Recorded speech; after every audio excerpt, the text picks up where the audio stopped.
Bonsoir à toutes et à tous. Soyez les bienvenus dans ce nouveau numéro de Corbeau News Centrafrique, en direct du Studio C. Ce soir, nous recevons une analyse qui secoue les fondations même de notre gouvernance.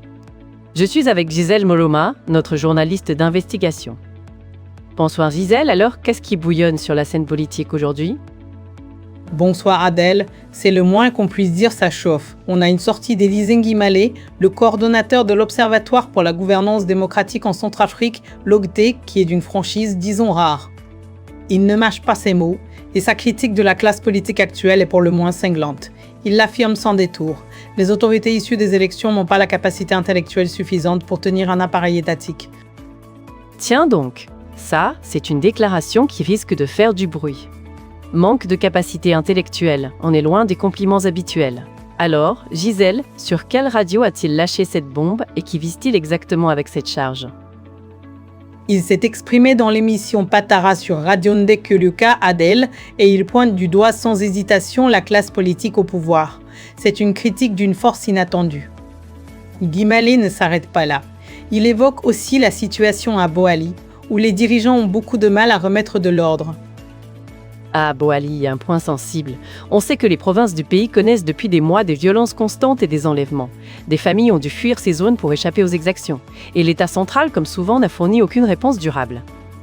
C'est une observation qui rejoint ce que Nguimale dit, n'est-ce pas ? Absolument, Adèle. Et le juriste va plus loin. Il met en lumière des faiblesses stratégiques au sommet de l'État. Pour lui, ces imperfections ne viennent pas d'un manque de ressources, mais bien d'un déficit criant de vision politique. Du coup, il considère que le forum de Bangui de 2015 est resté lettre morte. Écoutons un extrait très parlant de ses propos à ce sujet, CRC1. C'est incroyable d'entendre ça, et dit carrément qu'ils n'ont pas la capacité intellectuelle. Ça, c'est un jugement sans appel. Et ce forum de Bangui, Gisèle, il avait pourtant mobilisé toutes les forces vives de la nation, n'est-ce pas ? Oui, tout à fait, Adèle. Et 9 ans plus tard, ses conclusions ne sont toujours pas appliquées, selon Nguimale. Pour appuyer son diagnostic, il fait même référence aux écrits fondateurs de la nation.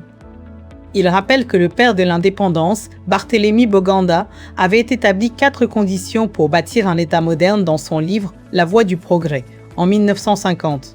Ces piliers étaient le travail, l'aspect social, l'intellectuel et le moral.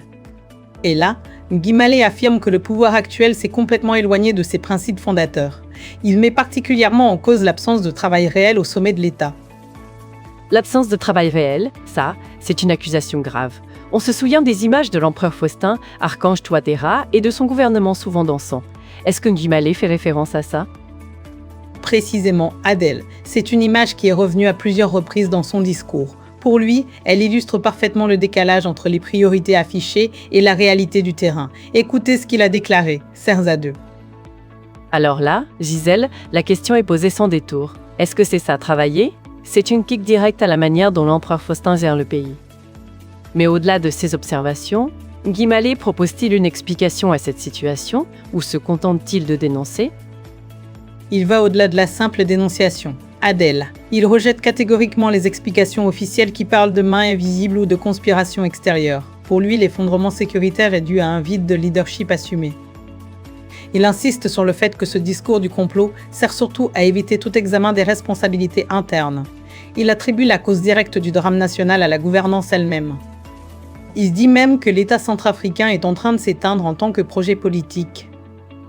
La mort de l'État centrafricain, c'est un constat dramatique et très fort. Cela doit résonner avec de nombreuses inquiétudes ailleurs, non ?